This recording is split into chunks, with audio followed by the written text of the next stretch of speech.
Okay, so game two. So against U Tron, I think what I do is, so I think I think in game three, spoiler, I do side in a boil. I don't think I did here, but I think you should side in a boil. You cut out the bolts because the Karn killing use case is too narrow. And I think you cut out one or two, I think two prismatic endings because it just doesn't hit that much. Only really the expedition map. And then you definitely put in the two Charmas. You side in the two Charmas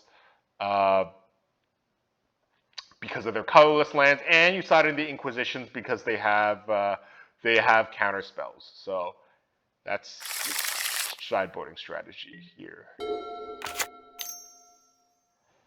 Relic. Yeah, I think we keep full reprieve. So yeah, so we using mulligans. So yeah, I basically just want to cut off cards. So a 1-for-1, just preventing them from drawing a card. That's good enough for me for the prismatic ending, which isn't too great, anyways.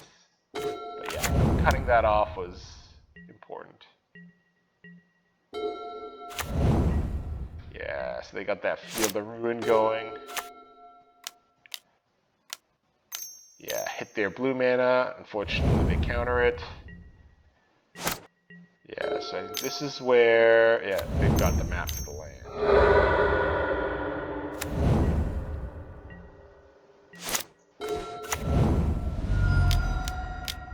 Yeah, so, yeah, I mean, there was the right call to do Haktos here. It could have, I think that Spatial Contortion was the only thing they had to kill it. But yeah, usually it's the right call to just land Haktos. Like that, but unfortunate that happened. I don't imagine they have too many Spatial Contortions in that deck.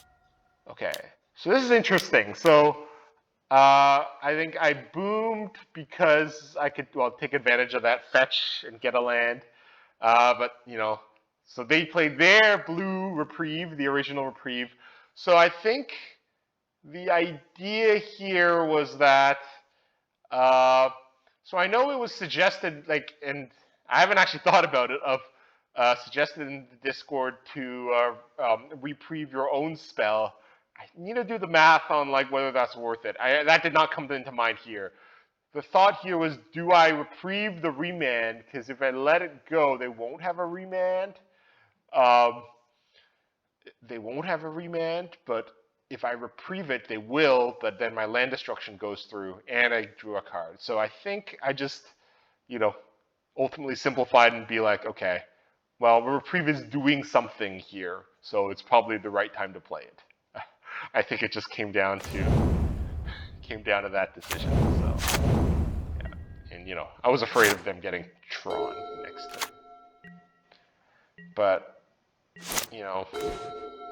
so I thought I was in a decent spot here just because of their lack of cards in hand, but they had remand. They had another remand, and that's what, okay, well, I mean, you see the power of remand,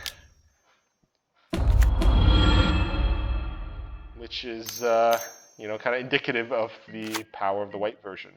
So they do that.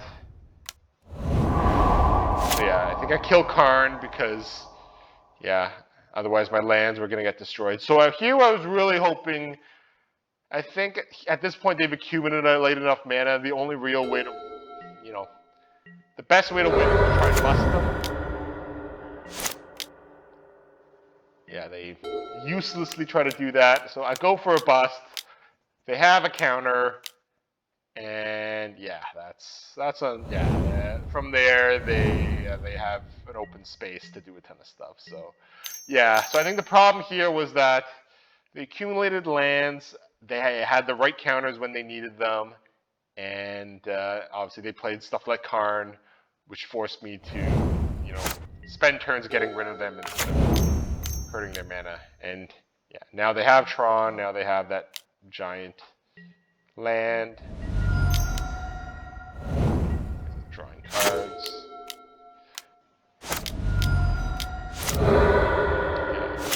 I mean, probably, I think in hindsight, the right call would have been to destroy the Hall of Storm Giants, but yeah, at that point, if they have the mana to activate it, I'm pretty much dead on it. But yeah, yeah. I guess one kind of lesson I'm seeing here is if they're low on cards in hand, you kind of, I think that's a pattern I've noticed throughout the games in this league is like with they're low on cards in hand, which happens, I guess, because decks like to strategically mulligan to land heavy threat light hands. Uh, that if they're low on cards in hand, like actually targeting their immediate threat is sometimes better than just going straight for the mana. So in that case, the immediate threat, the Hall of Stone Giants, was probably more of a threat than them assembling Tron and having a big piece to make use of it. So yeah, this is kind of analogous to the Walking Ballista Vindicate situation where, they were low on resources, so it was better to, low on cards in hand, so it was better to handle the immediate threats. So again, probably wouldn't have made a difference in this game, but yeah, that is something I'm kind of learning as I just as I talk through this. So yeah, very, very educational to do these recaps.